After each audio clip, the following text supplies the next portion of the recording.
ராமநாதபுரம் மாவட்டம் குத்துக்கல் வலசை கிராமத்தில் கிணறு தோண்டும் பணியின் போது 2 தொழிலாளர்கள் மண்ணில் புதையுண்டு உயிரிழந்தனர்.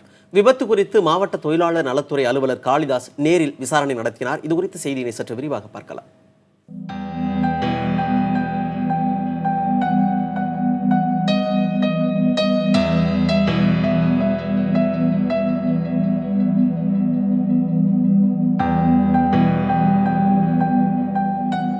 குத்துக்கல் வசலை கிராமத்தில் பொன்னுசாமி என்பவரின் நிலத்தில் கிணறு தோண்டும் பணியில் 4 தொழிலாளர்கள் ஈடுபட்டிருந்தனர்.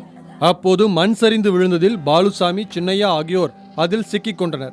உடனே அருகில் இருந்த பொக்லைன் இயந்திரத்தின் உதவியுடன் சரிந்து விழுந்த மண்ணை அப்புறப்படுத்தும் பணி நடைபெற்றது. அதில் மண்ணில் சிக்கியிருந்த ஒரு தொழிலாளியின் தலை துண்டானது. தகவல் அறிந்து சம்பவ இடத்திற்கு வந்த தீயணைப்பு துறையினர் மற்றொருவரை மீட்கும் பணியில் ஈடுபட்டனர். சுமார் 4 மணி நேரத்திற்கு பிறகு பால்சாமியின் உடலும் மீட்கப்பட்டது. ராமநாதபுரம் வருவாய் கோட்டாட்சியர் ராம்தீபன் மீட்பு பணியை பார்வையிட்டார். இதுகுறித்து காவல்துறையினர் வழக்கு பதிவு செய்து விசாரணை மேற்கொண்டு வருகின்றனர்.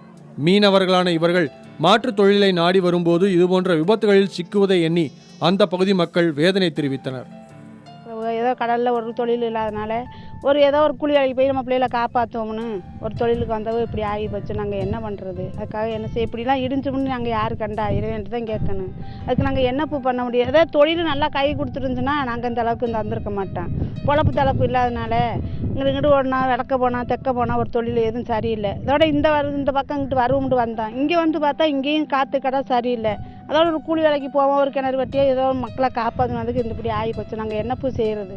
வேறு இந்த ஏரியாவில் இந்த தொழிலே கிடையாது எங்களுக்கு. இது கவர்மெண்ட் கவனம் செலுத்தி ஏதோ இந்த ராமநாதபுரம் மாவட்டம்னா இன்றைக்கு இல்லை, சுதந்திரம் அடைஞ்ச காலத்திலிருந்தே எங்களுக்கு தொழில் வர இங்கே எதுவுமே கிடையாது. படிச்சுட்டு பிள்ளைங்களோட வீட்டுகளில் சும்மா தான் இந்த மாதிரி வேலைகளுக்கு தான் போகிறாங்க.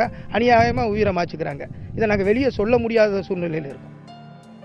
விபத்து குறித்து மாவட்ட தொழிலாளர் நலத்துறை அலுவலர் காளிதாஸ் நேரில் விசாரணை நடத்தினார். மேலும் கட்டுமான பணியில் ஈடுபடும் தொழிலாளர்கள் பணியின் போது ஏற்படும் விபத்தில் உயிரிழந்தால் அரசு நிவாரணம் வழங்குவது குறித்து அரசாணை உள்ளது. சின்னையா, பால்சாமி குடும்பத்திற்கு அரசின் நிவாரணம் வழங்குவது தொடர்பாக பரிந்துரை செய்வதாக காளிதாஸ் தெரிவித்தார். மேலும் விபத்து நடந்த பகுதிக்கு நேரில் சென்ற அவர் உயிரிழந்தோரின் குடும்பத்தினரை நேரில் சென்று விவரங்கள் சேகரித்தார். பிரேத பரிசோதனை முடிந்து இருவரது உடல்களும் உறவினர்களிடம் ஒப்படைக்கப்பட்டன. மாற்றுத் தொழிலில் நாடி செல்லும் தொழிலாளர்களின் பாதுகாப்பை அரசு உறுதி செய்ய வேண்டும் என்பதே இவர்களது கோரிக்கையாக உள்ளது. புதிய தலைமுறைக்காக ராமநாதபுரத்திலிருந்து ஒளிப்பதிவாளர் குணசேகரன் மற்றும் வினோத்குமாருடன் நாகேந்திரன்.